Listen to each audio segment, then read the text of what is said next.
Welcome to BV9 news. ముందుగా headlines చూద్దాం. AP లోకాయుక్తగా justice Tallapragada Mallikarjunarao ప్రమాణం. లోకాయుక్తగా బాధ్యతలు చేపట్టిన జస్టిస్ తల్లాప్రగడ మల్లికార్జునరావు గవర్నర్ సమక్షంలో ఏపీ లోకాయుక్తగా మల్లికార్జునరావు ప్రమాణం. లోకాయుక్త బాధ్యతలతో అవినీతిపై నిఘా మరింత పటిష్టం. సర్వై పాపన్న టూరిజం పనులు వేగవంతం చేయాలన్న పొన్నం. పాపన్న గౌ టూరిజం ప్రాజెక్టుపై మంత్రి పొన్నం ప్రత్యేక దృష్టి. పాపన్న టూరిజం పనుల్లో నాణ్యతకు ప్రాధాన్యత ఇవ్వాలన్న పొన్నం. పల్లెపల్లికు పొన్నం ప్రజల సమస్యలు తెలుసుకున్న మంత్రి. బీసీ నేతలపై కక్ష సాధింపు చర్యలు ఆపాలన్న వరద కళ్యాణి. బీసీ నాయకులపై కేసులతో వేధిస్తున్నారన్న వరద కళ్యాణి. బీసీలకు ఇచ్చిన హామీలను కూటమి ప్రభుత్వం నిలబెట్టుకోవాలన్న కళ్యాణి. బీసీ నేతలపై కేసులను ప్రభుత్వం పునః పరిశీలించాలన్న ఎమ్మెల్సీ. 22A భూముల సమస్యకు కారణమెవరో చెప్పాలన్న హరీష్ రావు. పొంగులేటి తప్పులకు ప్రజలే దరఖాస్తులు ఎందుకు చేయాలన్న హరీష్ రావు. 22A పేరుతో ప్రజలను కార్యాలయాల చుట్టూ తిప్పొద్దన్న హరీష్ రావు. 22A భూముల వ్యవహారంలో కమిషన్ల ఆరోపణలు చేసిన హరీష్ రావు. వెన్నుపోటు పార్టీ అన్నందుకే నాపై కేసు పెట్టారన్న అంబటి. రాజకీయ విమర్శలకు కూడా కేసులా అంటూ అంబటి రాంబాబు ఫైర్. కౌంటర్ గా మాట్లాడితే కేసు పెట్టడం కక్ష సాధింపే అన్న అంబటి. ప్రతిపక్ష స్వరాన్ని అణిచే ప్రయత్నం చేస్తున్నారని వ్యాఖ్య. ఇక వార్త వివరాల్లోకి వెళ్తే ఆంధ్రప్రదేశ్ లోకాయుక్తగా హైకోర్టు మాజీ న్యాయమూర్తి జస్టిస్ తల్లాప్రగడ మల్లికార్జునరావు ప్రమాణ స్వీకారం చేశారు. విజయవాడలోని లోక్ భవన్ దర్బార్ హాల్లో జరిగిన ఈ కార్యక్రమానికి గవర్నర్ ఎస్ అబ్దుల్ నజీర్, ముఖ్యమంత్రి నారా చంద్రబాబు నాయుడు హాజరయ్యారు. గవర్నర్ సమక్షంలో జస్టిస్ తల్లాప్రగడ మల్లికార్జునరావు లోకాయుక్తగా బాధ్యతలు స్వీకరించారు.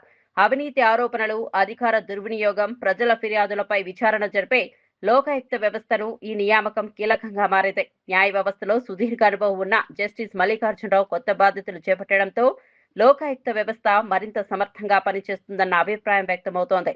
ప్రభుత్వ వ్యవస్థల్లో పారదర్శకత, జవాబుదారీతనం పెంచేందుకు లోకాయుక్త కీలక పాత్ర పోషించనుంది. ప్రజల నుంచి వచ్చే ఫిర్యాదులను పరిశీలించి నిబంధనల ప్రకారం విచారణ చేపట్టడం ద్వారా పాలనలో అవినీతి, అక్రమాలను అరికట్టే అవకాశం ఉంది. ఈ కార్యక్రమంలో పలువురు ప్రజాప్రతినిధులు, ఉన్నతాధికారులు పాల్గొన్నారు. And that I will uphold the Constitution and the laws. And that I will uphold the Constitution and the laws.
కూటమి ప్రభుత్వం అధికారంలోకి వచ్చి 2.5 ఏళ్లు పూర్తవుతున్నా ఎన్నికల సమయంలో ఇచ్చిన హామీలను సక్రమంగా అమలు చేయలేదని వైఎస్ఆర్సీపీ ఎమ్మెల్సీ వరద కళ్యాణి ఆరోపించారు.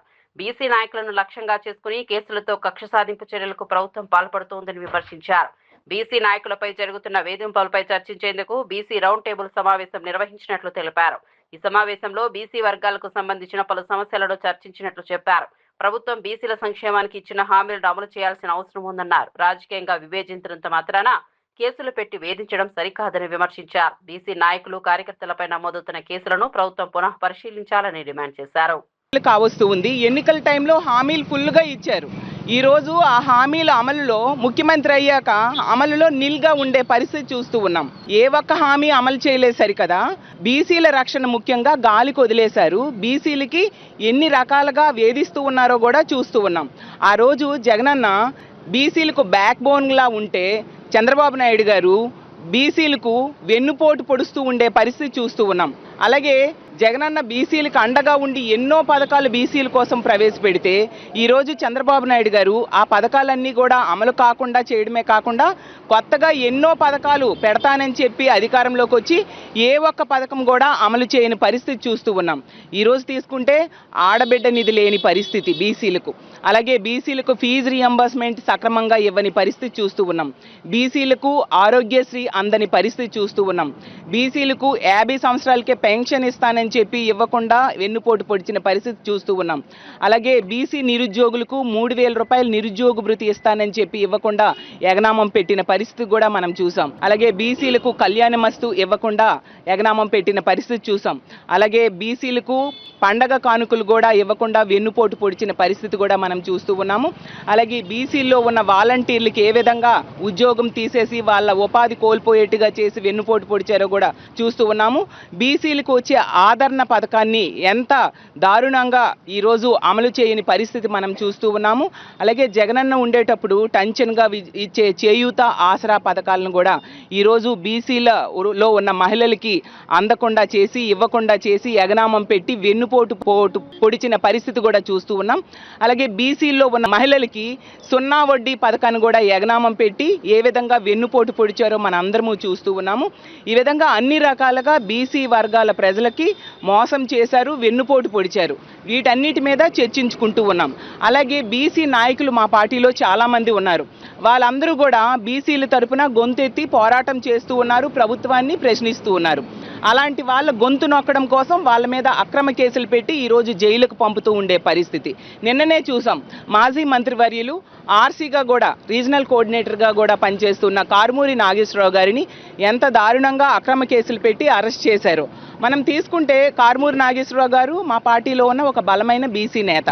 బీసీల తాలూకా గలం వినిపిస్తూ ఉన్నారు, బీసీలకు చేసిన అన్యాయం మీద ప్రభుత్వాన్ని ప్రశ్నిస్తూ ఉన్నారు. అలాంటి వ్యక్తిని ఒక అక్రమ కేసు మద్యం స్కామ్ అని చెప్తూ అక్రమ కేసు పెట్టి నిన్న అరెస్ట్ చేసిన పరిస్థితి. అసలు వాళ్ళ కుమారుడైన కారుమూరి సునీల్ గారు మా పార్లమెంట్ ఇన్ఛార్జ్, అతన్ని కూడా మొన్న కొద్ది రోజుల క్రితం అరెస్ట్ చేసిన పరిస్థితి, అక్రమ కేసులో అరెస్ట్ చేసిన పరిస్థితి. నిజంగా ఈ మద్యం విషయం తీసుకుంటే నిజమైన స్కామ్ అనేది జరుగుతూ ఉంది. ఈ చంద్రబాబు నాయుడు గారు ఈ కూటమి. కరీంనగర్ జిల్లా సైదాపూర్ మండలం సర్వాయిపేటలో అభివృద్ధి చేస్తున్న సర్దార్ సర్వాయి పాపన్నగౌ టూరిజం ప్రాజెక్టు పనులను రాష్ట్ర రవాణా బీసీ సంక్షేమ శాఖ మంత్రి పొన్నం ప్రభాకర్ పరిశీలించారు. పనులను వేగవంతం చేయాలని అధికారులను ఆదేశించారు. పల్లెపల్లెకు పొన్నం అన్న కార్యక్రమంలో భాగంగా మంత్రి పలు గ్రామాల్లో పర్యటించారు. ఈ సందర్భంగా గ్రామంలోని అంబేద్కర్ విగ్రహాన్ని ఆవిష్కరించారు. అనంతరం పేర్కపల్లి, గొల్లగూడెం, ఆకునూరు, వెంకటేశ్వరపల్లి, గణపూర్ గ్రామాల్లో ప్రజలను కలుసుకున్నారు. ప్రజల సమస్యలను నేరుగా తెలుసుకుని వాటి పరిష్కారానికి అధికారులతో మాట్లాడారు. ప్రజాపాలనను ప్రజల వద్దకి తీసుకెళ్లాలనే ఉద్దేశంతో ప్రభుత్వం పల్లెపల్లెకు కార్యక్రమాన్ని నిర్వహిస్తోందని మంత్రి తెలిపారు. గ్రామీణ ప్రాంతాల్లో మౌలిక సదుపాయాలు, సంక్షేమ పథకాలు, అభివృద్ధి పనులపై ప్రజలకు అవగాహన కల్పించడంతో పాటు వారి సమస్యలు నేరుగా తెలుసుకుంటామని చెప్పారు. సర్దార్ సర్వాయి పాపన్నగౌ టూరిజం ప్రాజెక్టు ప్రాంతీయ అభివృద్ధికి ఉపయోగపడేలా తీర్చిదిద్దాలని అధికారులకు సూచించారు. నాకు 5,000 రూపాయలు అందరు ఇవ్వండి, అధికారులు కూడా చెప్తారు. అధికారులు కూడా దయచేసి మీ అందరికి కూడా కొన్ని వివరిస్తారు, వినండి. ఇలా మీ పెరకపల్లి గ్రామ చిరకాల వాంఛైనటువంటి అనేక పనులు మీ గ్రామాలు సంతృప్తిగా ఉండే విధంగా చేయడం జరిగింది. ఈ గ్రామానికి చాలా కాలంగా మీ ఆకాంక్ష ఉండే, చాలా కాలంగా పెద్దల నుంచి అడుగుతా ఉన్నారు, అవి కాలే. కానీ ఇలా ప్రారంభోత్సవం అంటే పనులు పూర్తి చేసుకొని ఉపయోగించుకునే దశలు వచ్చినాయి. కాబట్టి మీ అందరికీ మరొకసారి శుభాకాంక్షలు తెలియజేస్తూ, ముందుగా మనకున్న ప్రస్తుత పరిస్థితుల్లో చాలా వర్షాలకు సంబంధించిన ఇబ్బంది ఉన్నప్పుడు ఏ విధంగా వాటిని మార్పు చేసుకొని మనం ఏ విధంగా ముందుకు పోవాలి, ఎటువంటి వ్యవసాయం చేసుకోవాలి, ఏం వేసుకుంటే మనకు భవిష్యత్తులో ఇబ్బంది లేకుండా ఉంటాం అనేటువంటి అంశాల మీద మరి ఏపీఓ గారు ఈ యొక్క నీటికి సంబంధించిన అంశం మీద చెప్పాల్సిందిగా కోరుతా ఉన్నా. రాణి గారు.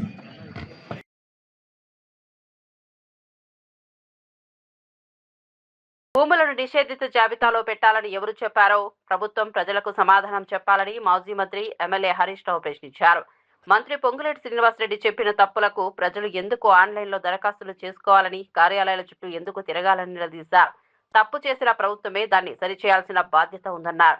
22A నిషేధిత జాబితా కారణంగా లక్షలాది మంది ప్రజలు ఇబ్బందులు పడుతున్నారని ఆరోపించారు. ప్రజలు నిద్రలేని రాత్రులు గడవడానికి కారణమైన అధికారులపై చర్యలు తీసుకోవాలని డిమాండ్ చేశారు.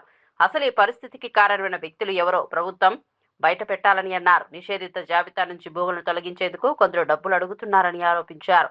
కమిషన్ల కోసమే 22A నిబంధనలు తీసుకొచ్చారంటూ తీవ్ర విమర్శలు చేశారు. ఒక భూమి రెండు భూములు కాదు, లక్షలాది మంది ప్రజల ఆస్తులను రాత్రికి రాత్రి నిషేధిత జాబితాలో పెట్టి ఇలా కంటి నిండా నిద్ర లేకుండా చేసినారు. ఏది పద్మారావు నగర్ ఫేజ్ 1 కాలనీ 58 సంవత్సరాల కింద లేఅవుట్ అయిందన్నా. నేను సెకండ్ పర్చేజర్ ను ఇప్పుడు తీసుకుపోయి దాన్ని 22A పెట్టుడు ఇదేమి పిచ్చితనం, ఇదేం తుగ్లక్ చేదియా అని చెప్పి పద్మారావు నగర్ చెందిన విజయ్ చెప్తా ఉన్నాడు. అదే విధంగా నిజాంపేటకు సంబంధించి 1950లో మా ఈ పట్టా భూములు దాన్ని తీసుకుపోయి ఇప్పుడు 22A పెట్టినారు అని చెప్తా ఉన్నారు. చంద్రశేఖర్ ఇంకో మాట చెప్పిండు. Springfield colony Mahabubnagar కి చెందిన ఒక కాంగ్రెస్ పార్టీ ఎమ్మెల్యే విల్లాకు 30,000 ప్లాటుకు 30,000 కలెక్ట్ చేస్తున్నాడు. ఆ పైసలు తీసుకపోతేనే గవర్నమెంట్ లో పని అవుతుంది అని చెప్పి ఏజెంట్లు తిరుగుతున్నారన్న అని చెప్తున్నాడు. అంటే 22A వెట్టుడు ముఖ్యమంత్రి గారి పొంగిలేటి గారి ఏజెంట్లు ఇవాళ తిరుగుతున్నారు. కాలనీల మీద పడి గ్రామాల మీద పడి మీరు డబ్బులు ఇయ్యండి మీది 22A తీసేస్తాము అంటున్నారు. నిన్న ఒక ఆయన తెలంగాణ భవన్కి వచ్చిండు, అమీన్పూర్ అనుకుంటా. మా భూమి ఎందుకు 22A పెట్టిండ్రు అని MRO దగ్గర పోయిందట. మాకు తెలియదు ఆర్డీఓని అడుగుపో అన్నాడట. ఆర్డీఓ దగ్గర పోయిందట. నాకు తెలియదు కలెక్టర్ని అడుగుపో అన్నాడట. కలెక్టర్ దగ్గర పోయిందట. ఇది నేను కాదు గవర్నమెంట్ నిర్ణయం తీసుకున్నది, గవర్నమెంట్ అడుగుపో అన్నాడు. బయటకు వచ్చినాక ఓ బ్రోకర్ కలిసిండట. ఇక చూడుబాయి ఒట్టిగా తీసేస్తారా, బర్రె పాలు ఉత్తగిస్తుందా, సొప్పేస్తేనే పాలు ఇస్తుంది, గదేందో చూసుకోపో అంటుండట. అంటే ఈ 22A వెనుక ఉన్న కథ ఏంటంటే కమిషన్లు దొబ్బుడు. తన పార్టీని వెన్నుపోటు పార్టీ అని పిలిచినందుకు పట్టాభిపురం పోలీసులు తనపై కేసులు నమోదు చేశారని మాజీ మంత్రి అంబటి రాంబాబు ఆరోపించారు. చంద్రబాబు నాయుడు తమ పార్టీని గొడ్డలి పార్టీ అంటూ విమర్శించినందుకు కౌంటర్గా తాను వెన్నుపోటు పార్టీ అనే పదాన్ని ఉపయోగించానని తెలిపారు. చంద్రబాబు రాజకీయ జీవితంలో జరిగిన వెన్నుపోట్లను ప్రస్తావిస్తూ పాట రూపొందించామని దానిపై కూడా పోలీసులు కేసు పెట్టారని చెప్పారు. రాజకీయ విమర్శలకు కూడా కేసులు నమోదు చేయడం సరికాదని అంబటి రాంబాబు విమర్శించారు. ప్రజాస్వామ్యంలో రాజకీయ పార్టీల మధ్య విమర్శలు ప్రతి విమర్శలు సహజమని అన్నారు. ప్రత్యర్థి పార్టీ చేసే నేతలు చేసే వ్యాఖ్యలకు సమాధానం చెప్పే హక్కు తమకు ఉందన్నారు. తనపై నమోదైన కేసు రాజకీయ కక్ష సాధింపులో భాగమేనని ఆరోపించారు. ప్రభుత్వం పోలీసులు వచ్చిన రాజకీయ ఒత్తిళ్లకు లోను కాకుండా వ్యవహరించాలని కోరారు. నన్ను వేధించాలి, భయపెట్టాలనేటువంటి ప్రయత్నం చేస్తున్నారు. నిన్నగాక మొన్న ఒక కేసు రిజిస్టర్ చేశారు. అది ఎక్కడ పట్టాభిపురం పోలీస్ స్టేషన్లో 478/26 23వ తారీఖు ఆగస్టు నెలలో ఒక కేసు బుక్ చేశారు. ఇది చాలా చిత్రమైనటువంటి కేసు. నేను సోషల్ మీడియాలో సాధ్యమైనంత వరకు యాక్టివ్గా ఉండి ప్రజలకు నా అభిప్రాయాలను సోషల్ మీడియా ద్వారా తెలియపరిచేదానికి నేను నిరంతరం పనిచేస్తూ ఉన్నాను. దానిలో భాగంగానే నా యూట్యూబ్ ఛానల్లో అంబటి రాంబాబు అఫీషియల్ అనే ఛానల్లో నేను నా ప్రసంగాలు, కొన్ని సందర్భాల్లో నా పాటలు దానిలో నేను పోస్ట్ చేస్తాను. అది రాష్ట్రంలో ఉన్నటువంటి ప్రజానీకం కావాల్సిన వాళ్ళు చూస్తారు. దీనిలో రీసెంట్గా నేను ఒక పాటని పోస్ట్ చేశాను. ఆ పాట ఏంటంటే చంద్రబాబు నాయుడు గారి పార్టీ అది వెన్నుపోటు పార్టీ అని, ఆ వెన్నుపోటు పార్టీ అనేక మందికి వెన్నుపోటు పొడిచిందని, తన బంధువులకు పొడిచిందని, సాక్షాత్తు ఎన్టీ రామారావు గారికి వెన్నుపోటు పొడిచిందని, వారి బంధువులందరికీ వెన్నుపోటు పొడవడంతో పాటుగా ప్రజలకు కూడా వెన్నుపోటు పొడిచింది, రాష్ట్రానికి వెన్నుపోటు పొడిచింది. ఏదైతే వాగ్దానాలు చేశారో వాగ్దానాలన్నింటినీ కూడా మంట కలిపి వెన్నుపోటు పొడిచినటువంటి పార్టీ ఆ తెలుగుదేశం పార్టీ అనేది నేను రీసెంట్గా ఏఐలో ఒక పాటని పోస్ట్ చేయటం జరిగింది. ఇది ఎందుకు పోస్ట్ చేశాను, కారణం ఏమిటి అంటే ఇది ప్రతి విమర్శ తప్ప విమర్శ కాదు. ఎప్పటి నుంచో చంద్రబాబు నాయుడు గారి పార్టీని వెన్నుపోటు పార్టీ అనడం అనేది చాలా సహజమైనటువంటి అంశం, నేను కొత్తగా చెప్తున్నటువంటి అంశం కూడా కాదు. ఎందుకు పోస్ట్ చేశానంటే ఈ మధ్యకాలంలో చంద్రబాబు నాయుడు గారు ఎక్కడ కనపడ్డా సరే ఇది గొడ్డల పార్టీ, ఇది హింసా పార్టీ అని ఇష్టం వచ్చినట్టుగా ప్రేలాపన పేరుతూ ఉన్నారు. ఆయనే కాదు, ఆయన కుమారుడైనటువంటి నారా లోకేష్ గారు, మంత్రివర్గ సభ్యులు ఎక్కడ కనపడితే అక్కడ ఇది గొడ్డల పార్టీ అన్నారు. ఈ విధంగా తెలుగుదేశం పార్టీలో ఉన్నటువంటి చంద్రబాబు నాయుడు గారి దగ్గర నుంచి కాళేశ్వరం ప్రాజెక్టుపై కాంగ్రెస్ నాయకులు గతంలో అడ్డగోలుగా దుష్ప్రచారం చేశారని మాజీ మంత్రి శ్రీనివాస్ గౌడ్ విమర్శించారు. ప్రాజెక్టులో ఇప్పటి వరకు అవసరమైన మరమ్మతులు కూడా పూర్తిగా చేయలేదని ఆరోపించారు. ఎన్డీఎస్ఏ, CWPRS సంస్థలు ఇచ్చిన నివేదికలు కాంగ్రెస్ ప్రభుత్వానికి చెంపపెట్టు లాంటివని అన్నారు. ఎల్డీఓ పేరుతో రైతులకు నీళ్లు ఇవ్వకుండా ప్రభుత్వం కాలయాపన చేస్తే రైతులు గ్రామాల్లో తిరగనివ్వరని హెచ్చరించారు. ఇప్పటికైనా పాలమూరు, కన్నేపల్లి పంపులను ఆన్ చేయాలని డిమాండ్ చేశారు. పంటలకు నీరు అందకుండా ఎండిపోయే పరిస్థితి వస్తే బీఆర్ఎస్ చూస్తూ ఊరుకోదని స్పష్టం చేశారు. కాంగ్రెస్ ప్రభుత్వ నిర్లక్ష్యంపై పెద్ద ఎత్తున ఉద్యమం చేపడతామని హెచ్చరించారు. కాళేశ్వరం ప్రాజెక్టు ద్వారా అందుబాటులో ఉన్న నీటిని రైతుల అవసరాలకు ఉపయోగించాలని కోరారు. పవర్ఫుల్ మోటార్లు తెచ్చిపెడితే అంత లిఫ్ట్ ఎక్కర్లేదు. ఇంత పరిజ్ఞానం తెలంగాణకు ఉందని ఆశ్చర్యపడితే ప్రపంచ దేశాలలో ఇవాళ వీళ్ళు కాళేశ్వరం మీద బురద తల్లి రిపేర్లు చేయకుండా పెట్టిండు. ఇప్పుడు చివరికి ఏమైంది? ఎన్డీఎస్ఏ, CWPRS వాళ్ళ రిపోర్ట్లు ఏమి ఇచ్చారు? కాళేశ్వరంలో అక్రమాలు జరగలేదని చెప్పారు. మీరు రిపేర్ చేస్తుంటే మేమేమో వద్దని ఎప్పుడు చెప్పలేదని. మరి ఈ రోజు వరకు ఎందుకు పంపులు ఆన్ చేస్తలేరు? మేము డిమాండ్ చేస్తున్నాం, పాలమూరు రంగారెడ్డి జిల్లా పంపులు ఇమ్మీడియట్గా ఆన్ చేయాలి, కన్నెపల్లి మోటార్లు కూడా వెంటనే ప్రారంభించాలి. ఇప్పుడు మనకు అక్కడ 93.5 మీటర్ల దగ్గర కన్నెపల్లి పంప్ హౌస్ ఉంది. అంత ప్రజెంట్ 98.3 మీటర్ల నీటి మట్టం ఉంది. 98.3 అంటే 93.5 దగ్గర ఉన్నప్పుడే చేసుకోవచ్చు. 93.5 మీటర్ల ఎత్తు ఆడవరకు వస్తేనే మనం పంపు చేసుకోవచ్చు. దాని పైన ఉంది 98.3 అంటే మీకు ఎలాంటి అడ్డంకులు లేదు. జస్ట్ మోటార్ ఆన్ చేస్తే నీళ్ళు వస్తాయి. ఇదేం శాడిజం అవి మనకు అర్థం కాదు. పంపుల దగ్గర వచ్చి నీళ్ళు ఆగినాయి, ఆన్ చేస్తే నీళ్ళు పడతాయి బయట. గవి ఆన్ చేయకపోయింది. మోటార్లు మేమే పెడితే, కరెంటు మేమే ఇస్తే, జస్ట్ ఆన్ చేయడానికి అంత బరువా? ప్రభుత్వంలో ఏం సమీక్ష లేదా? ఖచ్చితంగా రైతులు ఇట్లా చైన్లు ఎండిపోయినా ఎల్లో పేరు మీద మీరు దాటేస్తామంటే గ్రామాలలోకి తిరగని రైతులు గుర్తుపెట్టుకోర్రి. గ్రామాలలోకి తిరగనియరు, గుర్తుపై కట్టలు పట్టుకొని తరుముతారు. రైతులు మాత్రం ఈసారి నీళ్లు కలిసి ఫుల్ నీళ్ళు పోతున్నాయి, మోటార్ల దగ్గర నీళ్ళు వచ్చినంత ఆన్ చేయరండి ఎవరైనా? మీరు అంటున్నారు కదా ఎల్లో అని చెప్తున్నారు కదా ప్రచారము, మరి ఎందుకు ఆన్ చేస్తలేరు? తెలంగాణ ప్రజానీకం గమనిస్తుంది. పాలమూరు ప్రాజెక్టు పంపులు ఎందుకు ఆన్ చేస్తలేరు? కన్నెపల్లి పంపులు ఎందుకు ఆన్ చేస్తలేరు? మేడిగడ్డ బ్యారేజ్తో సంబంధం లేకుండా అవి ఆన్ చేయొచ్చు. అవి మోటార్లు ఆన్ చేసి మనం కన్నెపల్లి నుంచి అన్నారం బ్యారేజ్కి మనం నీళ్ళు ఎత్తిపోసుకోవచ్చు. క్లియర్గా ఉంది, క్లారిటీగా ఉంది. మరి ఇప్పటి వరకు కూడా అది లేదు. మేడిగడ్డ, సుందిల్లా, అన్నారం బ్యారేజీలు నాణ్యత పరంగా బాగున్నాయని పలు సంస్థల నివేదికలు ఇచ్చిన తర్వాత కూడా కాంగ్రెస్ ప్రభుత్వం నీటిని లిఫ్ట్ చేయడం లేదని మాజీ ఎమ్మెల్యే గండ్ర వెంకట రమణారెడ్డి ఆరోపించారు. 3 ఏళ్లుగా మేడిగడ్డ నుంచి నీటిని లిఫ్ట్ చేయకపోవడంపై సీఎం రేవంత్ రెడ్డి ప్రజలకు క్షమాపణ చెప్పాలని డిమాండ్ చేశారు. రేవంత్ రెడ్డిని ముఖ్యమంత్రిగా చేయడమే రైతుల పాలిట శాపంగా మారిందని తీవ్ర వ్యాఖ్యలు చేశారు. రైతుల సమస్యలను పట్టించుకోకుండా కాంగ్రెస్ నేతలు తమ రాజకీయ వ్యవహారాల్లో నిమగ్నమయ్యారని ఆరోపించారు. కమిషన్లు దందాలో వాటాల కోసం నేతలు పరస్పర విమర్శలు చేసుకుంటున్నారని అన్నారు. నీళ్లు లేక రైతులు ఇబ్బందులు పడుతున్న సమయంలో నీటిని రిలీఫ్ చేయాలన్న కనీస మానవత్వం ప్రభుత్వానికి లేదా అని ప్రశ్నించారు. మాజీ మంత్రి ఉత్తమ్ కుమార్ రెడ్డిని కూడా ఆయన ప్రశ్నించారు. రైతుల పంటలకు నీరు అందించేందుకు ప్రభుత్వం వెంటనే చర్యలు తీసుకోవాలని కోరారు. నుంచి ఆయన కాకముందుతోనే రాజకీయాల్లో వాడుకున్నాడు. 1,00,000 కోట్ల అవినీతి జరిగింది, ఈ ప్రాజెక్టు నిరుపయోగమైందని చెప్పి మాటలు మాట్లాడితే అదే సందర్భంలో 2 బ్లాక్స్ క్రాక్ చేయడం, ఇక దాన్ని మొత్తం కూడా కూలేశ్వరం అని చెప్పింది. మరి ఇప్పటికీ కేంద్ర ప్రభుత్వ సంస్థలు ఇద్దరు కూడా కలిసి నాటకం ఆడినారు.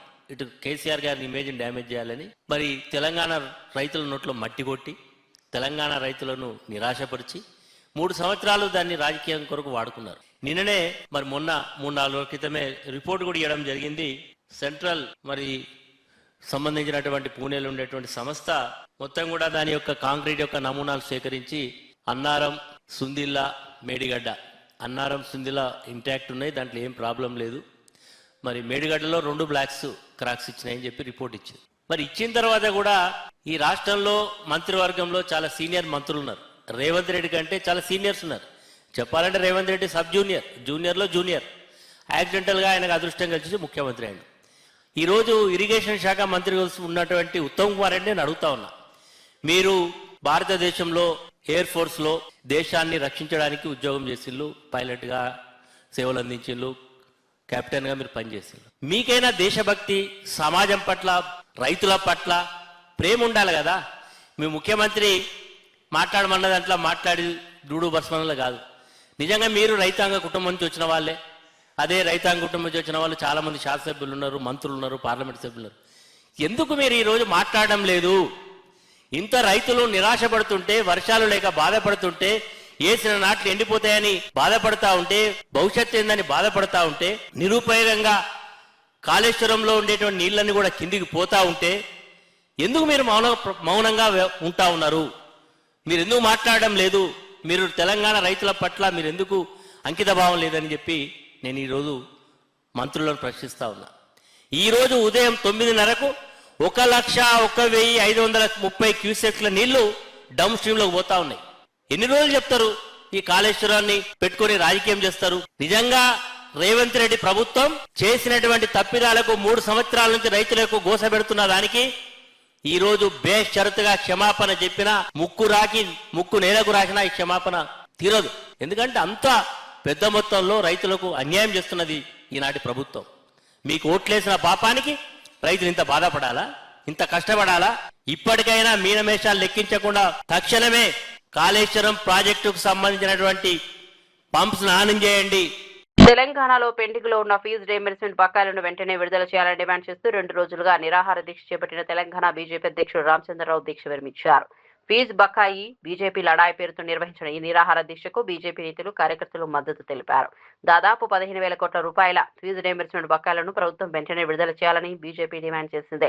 2 రోజుల పాటు ఆహారం తీసుకోకపోవడంతో రామచంద్రరావు ఆరోగ్యం క్షీణించినట్లు వైద్యులు తెలిపారు. బీపీ తగ్గడంతో గ్లూకోజ్ ఎక్కించాలని సూచించారు. అనంతరం రాజ్యసభ ఎంపీ లక్ష్మణ్ నిమ్మరసం ఇచ్చి ఆయనతో దీక్ష విరమింపజేశారు. విద్యార్థుల ఫీజు బకాయిలను ప్రభుత్వం వెంటనే చెల్లించాలని బీజేపీ నాయకులు డిమాండ్ చేశారు. జై శ్రీరామ్, జై శ్రీరామ్, జై శ్రీరామ్.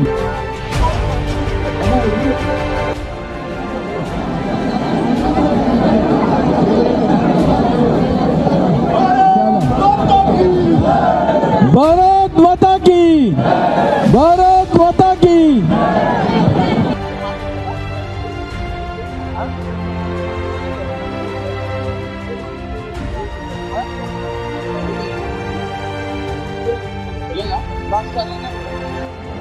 భారత్ మాతా కీ, భారత్ మాతా కీ. జై శ్రీరామ్, జై శ్రీరామ్.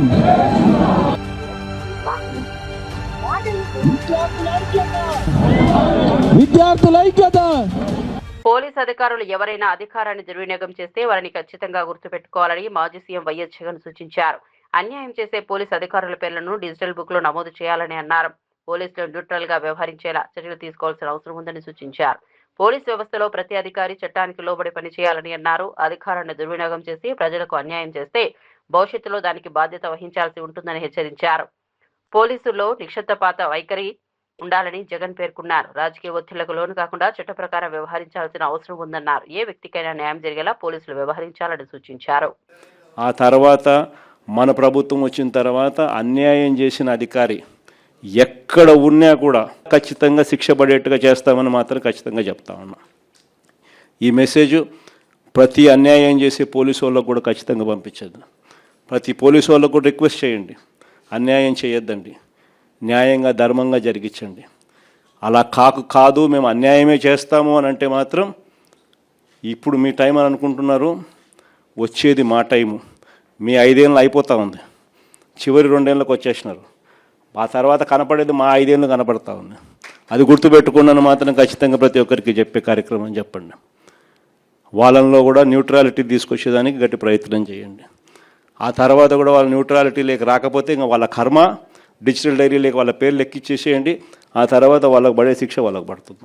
చిత్తూరు జిల్లాలోని కాణిపాకం శ్రీ వరసిద్ధి వినాయక స్వామివారి బ్రహ్మోత్సవాలకు పగడ్బందీ ఏర్పాట్లు చేస్తున్నట్లు ఆలయ ఈవో పెంచల కిషోర్ తెలిపారు. సెప్టెంబర్ 14 నుంచి ప్రారంభం కానున్న బ్రహ్మోత్సవాలను పురస్కరించుకుని అన్ని శాఖల అధికారులతో సమన్వయం చేసుకుని ఏర్పాట్లు చేపడుతున్నామని చెప్పారు. బ్రహ్మోత్సవాల సమయంలో భక్తుల రాకపోకలకు ఇబ్బందులు లేకుండా రహదారి మరమ్మతు పనులు చేపడుతున్నట్లు తెలిపారు.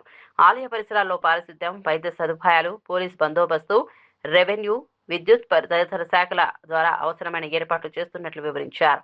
భక్తులు అధిక సంఖ్యలో వచ్చే అవకాశం ఉన్నందున ప్రసాదాల కోసం ముందస్తు ఏర్పాట్లు చేస్తున్నామని చెప్పారు. త్రాగునీరు, పారిశుద్ధ్యం, క్యూలైన్లు, వాహనాల రాకపోకలపై ప్రత్యేక దృష్టి సారిస్తున్నట్లు తెలిపారు.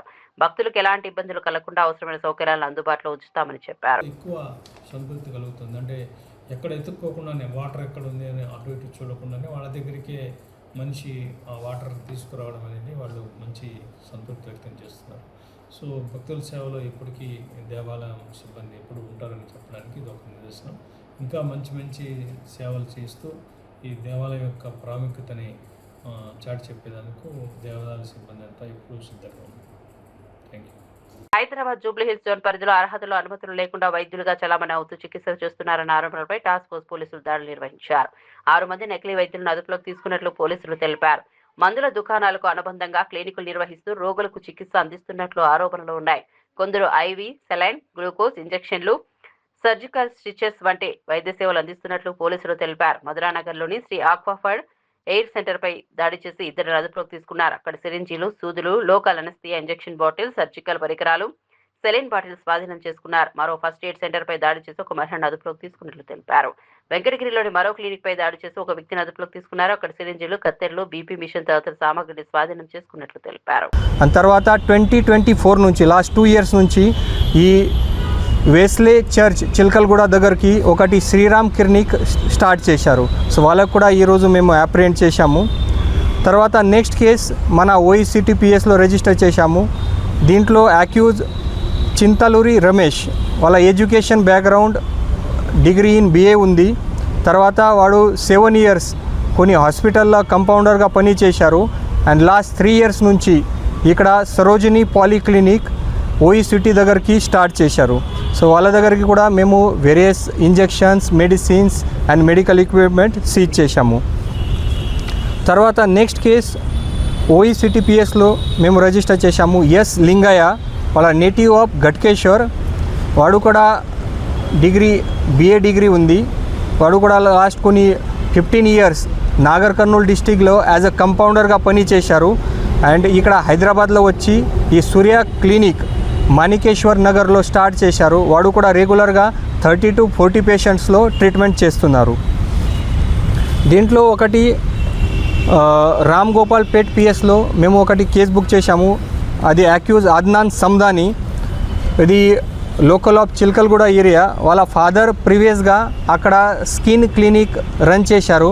ఈ ఫాదర్ సర్టిఫికేట్ పైన ఇది కొడుకు ఈ అద్నాన్ సందాని అక్కడ ఒకటి స్కిన్ స్పెషలిస్ట్ అండ్ డర్మటాలజిస్ట్గా క్లినిక్ అక్కడ నడిపిస్తున్నారు. వాళ్ళు కొంచెం ఇంటికి కొన్ని పెట్రోలియం జెలీ, వేరే స్కిన్ ప్రోడక్ట్ కూడా ప్రిపేర్ చేస్తున్నారు. సో ఎలాంటి వాళ్ళ దగ్గరికి డాక్యుమెంటేషన్ లేదు, ఎలాంటి సర్టిఫికేట్ లేదు. తర్వాత కూడా వాళ్ళు యాజ్ అ డాక్టర్ ప్లస్ అది కొన్ని జెలీ, పెట్రోలియం జెలీ అన్నీ ఇంటికి ప్రిపేర్ చేస్తున్నారు. ఈ పెట్రోలియం జెలీ స్కిన్ కోసం వాళ్ళు పేషెంట్లో ఇస్తున్నారు. దీంట్లో mixture of calcium powder, zinc oxide and other heavy metals ఉన్నాయి. అదే కూడా చాలా డేంజర్స్ ఉంది. ఇది యూజ్ చేసిన తర్వాత స్కిన్ ప్రాబ్లం ఇంకా పెరుగుతుంది. అది ట్రీట్మెంట్ కాదు, ఇంకా పెరుగుతుంది. అది సీరియస్గా ఇష్యూ ఉంది అది. సో వాళ్ళకి కూడా ఈరోజు అప్రిహెండ్ చేశాము. తర్వాత దోమలగూడలో కూడా ఒకటి శ్రీనివాస్, వాడు కూడా ప్రీవియస్గా కంపౌండర్గా పనిచేశారు. ఇప్పుడే ఇది శ్రీరామ్ క్లినిక్ రన్ చేస్తున్నారు. సో టోటల్ సికింద్రాబాద్ ఏరియాలో మేము 6 డాక్టర్కి అప్రిహెండ్ చేశాము. సో ఈరోజు ఈ టోటల్ 12 members పైన కేసు రిజిస్టర్ చేసి వాళ్ళకి అరెస్ట్ చేస్తున్నాము. మన హైదరాబాద్ సిటీ పోలీస్ నుంచి, తర్వాత మన టాస్క్ ఫోర్స్ నుంచి జనరల్ పబ్లిక్లో ఆపి ఇది మీరు ట్రీట్మెంట్ టైంలో కొన్ని రిజిస్టర్డ్ ప్రాక్టీషనర్ దగ్గరికి పోవాలి, ప్రాపర్ డాక్టర్ దగ్గరికి పోవాలి. ఈ కొన్ని చిన్న చిన్న గలీలో, మొహల్లలో ఇది ఫేక్ డాక్టర్ కొన్ని క్లినిక్ నడిపేసి అక్కడ కొంత తక్కువ ఛార్జ్ చేసి అది ఫాల్స్గా ట్రీట్మెంట్ ఇస్తున్నారు. మన తెలంగాణలో కూడా రీసెంట్గా చాలా కేసెస్ ఉన్నాయి. అది RMP డాక్టర్ వీళ్ళు ట్రీట్మెంట్ చేస్తే తప్పు ట్రీట్మెంట్ చేసి తర్వాత కొంతమంది చనిపోయారు. అది కూడా రీసెంట్ ఎగ్జాంపుల్స్ ఉన్నాయి. అది కూడా నేను మీ అందరికీ దృష్టిలో పెడతాము. రీసెంట్గా మన కార్వాన్ ఏరియాలో వడేరా బస్తీలో ఒక 30 years ఉమెన్ శ్రీలత, అది RMP డాక్టర్ దగ్గరికి ట్రీట్మెంట్లో పోయిన తర్వాత నార్మల్ ఫీవర్ ఉంది, బట్ అది ఆక్వా డోస్ ఇంజెక్షన్ ఇచ్చిన తర్వాత ఈ ఆమె చనిపోయారు. ఇది August 2026 రీసెంట్ కేసు ఉంది. తర్వాత ఖమ్మంలో కూడా ఈ నెల ఒక 16-year-old హేమశ్రీ ఆమె అది RMP డాక్టర్ మారుతి సంపత్ దగ్గరికి ట్రీట్మెంట్లో పోయారు. Normal cup and cold disease ఉంది. దీంట్లో వాళ్ళు ఒక హై డోస్ ఇంజెక్షన్ ఇచ్చిన తర్వాత ఇమీడియట్గా ఈ ఆమె కూడా చనిపోయారు. తర్వాత సేమ్ మన రాజన్న సిరిసిల్లలో కూడా ఒకటి 30-year-old ఏపీ లోకాయుక్త లోకాయుక్తగా జస్టిస్ తల్లాప్రగడ మల్లికార్జునరావు ప్రమాణం. లోకాయుక్తగా బాధ్యతలు చేపట్టిన జస్టిస్ తల్లాప్రగడ మల్లికార్జునరావు గవర్నర్ సమక్షంలో ఏపీ లోకాయుక్తగా మల్లికార్జునరావు ప్రమాణం. లోకాయుక్త బాధ్యతలతో అవినీతిపై నిఘా మరింత పటిష్టం. సర్వై పాపన్న టూరిజం పనులు వేగవంతం చేయాలన్న పొన్నం. పాపన్న గౌ టూరిజం ప్రాజెక్టుపై మంత్రి పొన్నం ప్రత్యేక దృష్టి. పాపన్న టూరిజం పనుల్లో నాణ్యతకు ప్రాధాన్యత ఇవ్వాలన్న పొన్నం. పల్లెపల్లికు పొన్నం ప్రజల సమస్యలు తెలుసుకున్న మంత్రి. బీసీ నేతలపై కక్ష సాధింపు చర్యలు ఆపాలన్న వరద కళ్యాణి. బీసీ నాయకులపై కేసులతో వేధిస్తున్నారన్న వరద కళ్యాణి. బీసీలకు ఇచ్చిన హామీలను కూటమి ప్రభుత్వం నిలబెట్టుకోవాలన్న కళ్యాణి. బీసీ నేతలపై కేసులను ప్రభుత్వం పునః పరిశీలించాలన్న ఎమ్మెల్సీ. 22A భూముల సమస్యకు కారణమెవరో చెప్పాలన్న హరీష్ రావు. పొంగులేటి తప్పులకు ప్రజలే దరఖాస్తులు ఎందుకు చేయాలన్న హరీష్ రావు. 22A పేరుతో ప్రజలను కార్యాలయాల చుట్టూ తిప్పొద్దన్న హరీష్ రావు. 22A భూముల వ్యవహారంలో కమిషన్ల ఆరోపణలు చేసిన హరీష్ రావు. వెన్నుపోటు పార్టీ అన్నందుకే నాపై కేసు పెట్టారన్న అంబటి. రాజకీయ విమర్శలకు కూడా కేసులా అంటూ అంబటి రాంబాబు ఫైర్. కౌంటర్ గా మాట్లాడితే కేసు పెట్టడం కక్ష సాధింపే అన్న అంబటి. ప్రతిపక్ష స్వరాన్ని అణిచే ప్రయత్నం చేస్తున్నారని వ్యాఖ్య.